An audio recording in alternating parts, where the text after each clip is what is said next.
Viewers देखें हमारा दुपट्टा बन के रेडी हो चुका हुआ और इसका रिज़ल्ट इंतहाई प्यारा है, इंतहाई आई कैचिंग है। और मैं क्या क्या इसकी तारीफ़ में बयां करूं, ये आप खुद ही देख सकते हैं। ब्लैक एंड वाइट का कॉम्बिनेशन तो वैसे भी बहुत प्यारा होता है और ये दुपट्टा आपकी वार्डरोब का हिस्सा ज़रूर होना चाहिए। थोड़ी सी मेहनत के साथ आप इंतहाई खूबसूरत सूट पहन सकते हैं, तो क्यों ना इसको बनाना सीखें। ये आपके ब्लैक एंड वाइट सूट के साथ तो चलेगा ही चलेगा, लेकिन इसके साथ रेड, येलो और ग्रीन के साथ भी ये इंतहाई खूबसूरत लगता है।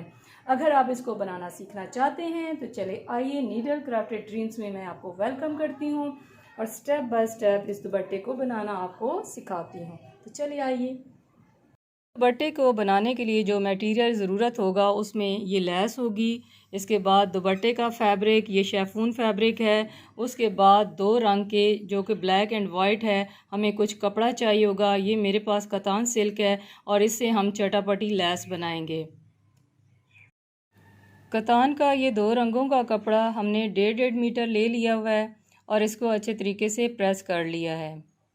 को ओपन कर लेने के बाद आपने 2-2 इंच चौड़ी पट्टी का निशान लगा लेना है और ये निशान आपने सारे कपड़े पर लगा लेने हैं, वाइट पर भी और ब्लैक पर भी। किस्म के फैब्रिक्स के ऊपर इस तरह से लाइंस लगा के इसके बाद आपने कटिंग कर लेनी है इनकी और पट्टियाँ इस फॉर्म में आपके पास आ जाएंगी। अब इसके बाद दोनों पट्टियों को बारी बारी ज्वाइन कर लेना है, वाइट के साथ ब्लैक को ज्वाइन करना है। और ज्वाइन करते हुए आपने एक इम्पॉर्टेंट एलिमेंट माइंड में ज़रूर रखना है कि ब्लैक पट्टी अगर नीचे है तो नीचे वाली जो बॉबिन है उसमें ब्लैक कलर का धागा होना चाहिए, और ऊपर अगर वाइट पट्टी आपने रखी है तो वाइट कलर की नलकी ऊपर लगी हुई होनी चाहिए। मैंने ब्लैक एंड वाइट कलर की पट्टियों को जोड़ लिया है और इसको ऊपर से भी प्रेस लगा ली है और बैक साइड से भी इसके प्रेस लगा ली है। प्रेस लगाने के बाद हमने चिप्स बुकरम लेनी है और ये चिप्स बुकरम ज़ीरो की चिप्स बुकरम है और इसको हमने इसके नीचे सारा अटैच कर देना है। अटैच करने के बाद हम इसके 4-4 इंचेस की पट्टियाँ काट लेंगे जो डायगोनल होंगी यानी तिरछी होंगी। तो आप इसको प्रेस कर रहे होंगे तो ऊपर वाली साइड से प्रेस करें ताकि इसमें कोई भी चुनटे वगैरह या झोल ना आए। कोशिश करें कि जब आप चिप्स बुकरम को चिपका रहे हों तो शावर करके चिपकाएं, इस तरह वो अच्छी तरीके से स्टिक होगी। अब हमने ये देखें 4 इंचेस पे मार्किंग कर ली है, यहाँ से हम कटिंग कर लेंगे। तमाम पट्टियों को काटने के बाद आपने इनको जोड़ देना है और जोड़ने के लिए आपको कुछ ऑल्ट्रेशंस करनी पड़ेंगी। जिस तरह ये फैब्रिक है इसमें मैंने 3 पे क्रॉस लगाया हुआ है तो ये तीनों को हटाना पड़ेगा और फिर ये पट्टी इसके साथ यूं करके जुड़ेगी। तो इस तरह आपने तमाम पट्टियों को ज्वाइन कर लेना होगा।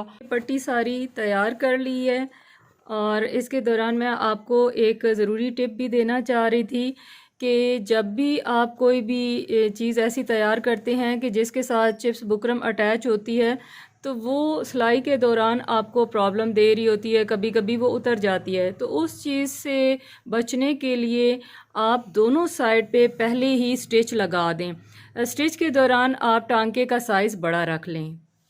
अब हमने ये पट्टी इस दुपट्टे के साथ अटैच करना शुरू करनी है।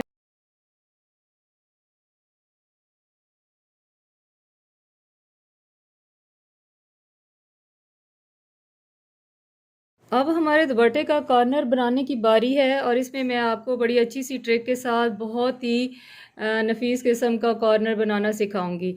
जब आप दुपट्टे को स्टिच करके इस पट्टी के साथ लेके आ रहे हों तो तकरीबन 5-6 इंच का जब फासला रहता हो तो यहाँ पे स्टिच अपना छोड़ देना है।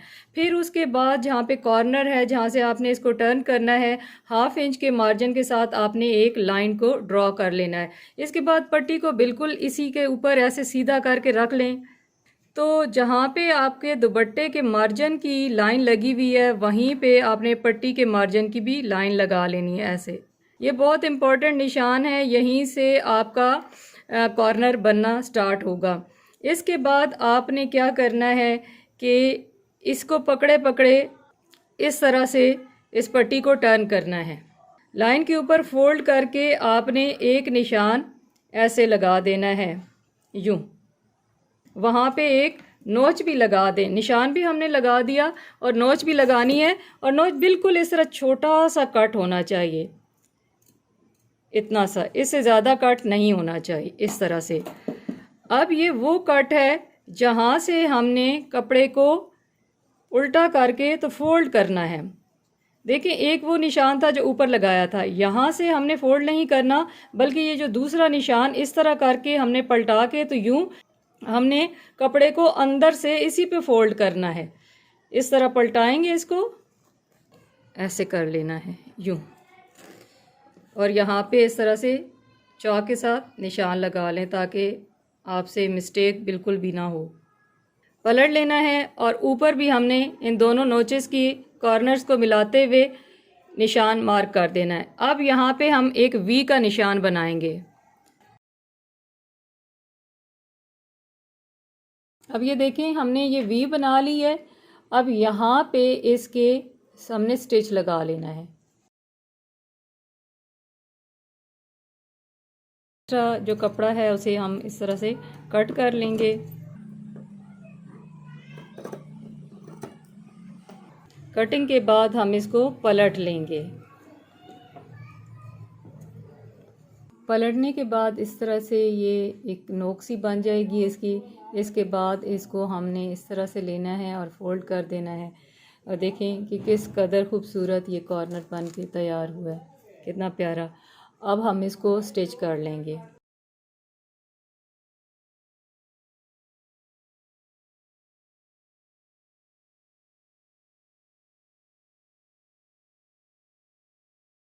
सिलाई करते हुए जब हम इसके बिल्कुल मिड में लेके आएंगे तो वहाँ पे सुई को इसके अंदर ही इंसर्ट किए रखेंगे और पैर को उठा लेंगे और फिर टर्न कर लेंगे। अब मैं करके आपको दिखाती हूँ।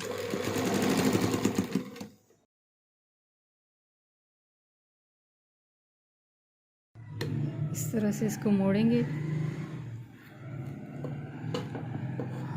और नीचे वाले फैब्रिक पे छोटा सा कट लगाएंगे।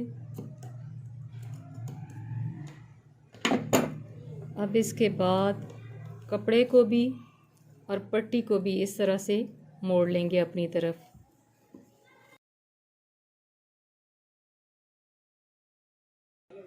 जब आप इसको टर्न कर रहे हो तो पट्टी को बिल्कुल इस तरह से मिला के सीधा कर लें यूँ, और याद रखें कि ये पैर की सुई जो है ना ये इसके अंदर ही रहेगी, लेकिन ये पैर पीछे से उठा हुआ रहेगा, ये अभी ऊंचा है। और फिर इसके बाद हमने इसी तरह इसको मोड़ना है और फिर इसके बाद दुपट्टे को मोड़ना है और इसको फिर सीधा करके अपनी जगह पे लेके आके इस तरह से इसको सपोर्ट करें हाथ के साथ, और ये सारा पैर को नीचे कर लें और इसके बाद आप टांका लगा लेंगे।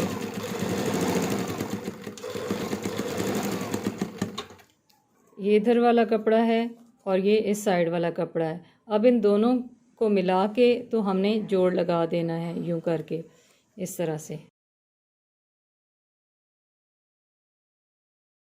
यहाँ पे अब हमारा जोड़ लग चुका है। इसको हमने क्रीज़ को बिठा लेना है और दोनों साइडों से एक्स्ट्रा ये कॉर्नर सा बना हुआ जो है वो काट लेना है। अब हम इसको जोड़ लेंगे। यहाँ पे आपकी सिलाई मुकम्मल हो जाती है बॉर्डर की। हमारे दुपट्टे की ये पट्टी कंप्लीट हो चुकी हुई है और देखें ये कॉर्नर कितने नफीस बन के रेडी हुए हैं। अब बारी है लेस लगाने की, और कपड़े को इस तरफ से रख लेना है जिधर से आपने इसको सिलाई लगाई थी। आपने लेस को इस तरह से ले लेना है और यहाँ पे कॉर्नर को छोड़ के यहाँ पे आपने इसको स्टिच लगाना शुरू करना है। और इसमें भी आपने स्टार्ट से 1-2 इंच छोड़ के लेस को तो तब स्टिच लगाना शुरू करना है, क्योंकि बाद में हम जब जोड़ लगाएंगे तो ये फिर उठाना हमारे लिए फिर सिलाई हमें उधेड़नी पड़ेगी। तो इस तरह से करें कि ये। और दूसरा एक और चीज़ बता दूं कि ऊपर जो अब आपने जिस रंग की नलकी लगानी है वो वाइट कलर होगा और नीचे ब्लैक कलर की ही आपने शटल में बॉबिन को भरना होगा, क्योंकि ऊपर हमारी अब वाइट लेस है। तो इस तरह से हम रखेंगे और जो स्टिच हमारा पहले लगा हुआ है उसी के ऊपर हम थोड़ा सा आगे करके ताकि वो हाइड हो जाए तो ये हम अटैच करना शुरू करेंगे। अब हमारे पास कॉर्नर आ गया है। कॉर्नर पे जब आप जाएं तो इस वाली साइड का ये जो कपड़ा है ना जहाँ पे स्टिचेस लगे हुए हैं ये आपने पलट के तो इस तरह कर लेना होगा, और यहाँ पे आप इस तरह से कॉर्नर तक इसको ले आएंगे। कॉर्नर पे लेके आने के बाद फिर आपने इसको यूं पलटना है और इस फैब्रिक को आप उधर कर देना है और इस वाले सिलाई वाले कपड़े को जहाँ पे आपने सिलाई लगानी है ये अब इस साइड पे कर देना है।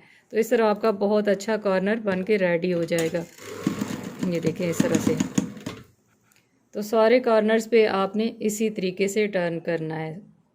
यहाँ पे हमारी ये सिलाई का स्टिच कंप्लीट होने लगा है। आपने हैंड स्टिच करके तो इसको जोड़ लेना होगा दोनों को। तो अब ये देखें कि इसके बाद हमने इसको टर्न कर लेना है। और यहाँ पहले मैं आपको दिखाना चाहूँगी कि देखिए हमारी दूसरी साइड बिल्कुल साफ़ होगी, कोई भी इसके अंदर कचरा वगैरह नहीं है, ये सारा अंदर हो जाएगा। और अब हम इसको यहाँ पे रख के तो ऊपर से सिलाई लगा लेंगे। ये जो कॉर्नर्स हैं इनको भी हमने सुई के साथ, बेहतर है कि बाद में आप इसको स्टिच लगा लें। इस तरह इस सारी लेस को हम पलट के तो स्टिच लगा लेंगे।